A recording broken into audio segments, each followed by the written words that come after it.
Hello everybody and welcome to the much anticipated second part update on my micro shunting switching layout.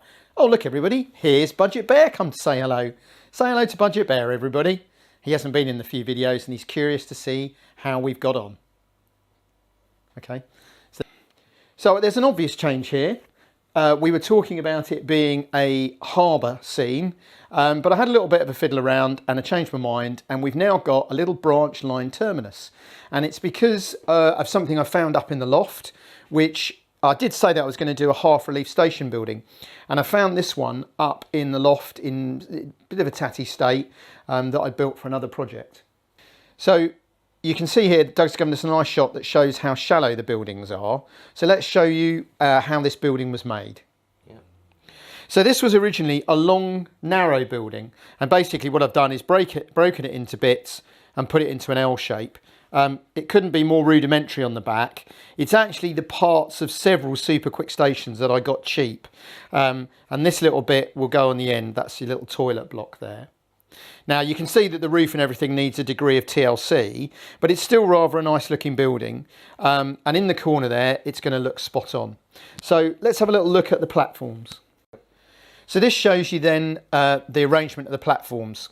So what I've done is I've got a long platform here, a little bit of platform there. Now I know this is too narrow in real life, but it just enables me to have this bay, and I'll show you in a minute what we can do with that. And it's been made out of the usual, this stuff. You've seen us use this plenty of time. There's actually a video on it. The only difference is this time it's got mounting board on the top and then Metcalf tarmac asphalt platform tops. Obviously all bought second hand. Now, the more observant of you, if you come down to this little end here, you will find that I have added another 1.25 inches to the length of the layout to enable me to fit this bit in. So it is now 35.5 inches long rather than 34, but it's just screwed in the same way. The idea of this platform arrangement, let me just show you. The idea of this is, as you can see here, I can have a train coming up into the main platform, and in the bay platform, because it's an insulated point, I can have another little branch train ready to go. It also means, for instance, that I can put parcels wagons in here and use it as a little parcels bay. So it gives me a second goods area. So I've got a lot of operator potential there because, of course, we've got the goods shed at the other end, if we have a quick look at that.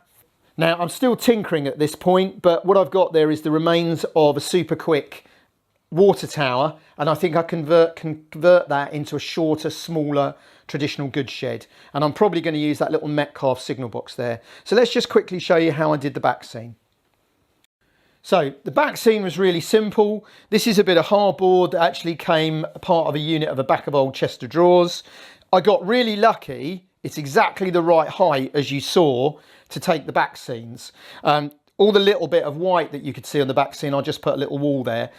They're lower back scenes than the usual Pico ones. I did buy them new, but they only cost me £3.50 for all of them. So this is very simple, bit of hardboard, cut to length, slot cut in to take the wires, tacked and glued.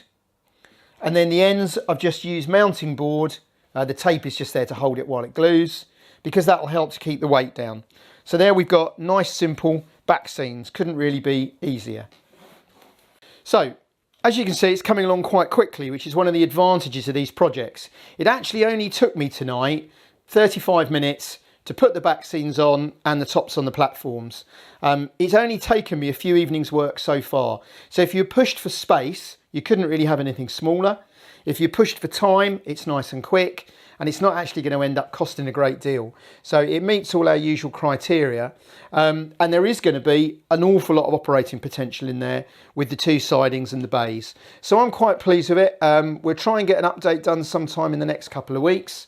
As always, please like, comment, subscribe, let us know what you think of it. I know we've had a few people already saying it's inspired them to have a go themselves, and it is ideal for people that just don't have much space. Please don't forget that we have a couple of interesting things going on. We've still got our free loco to give away.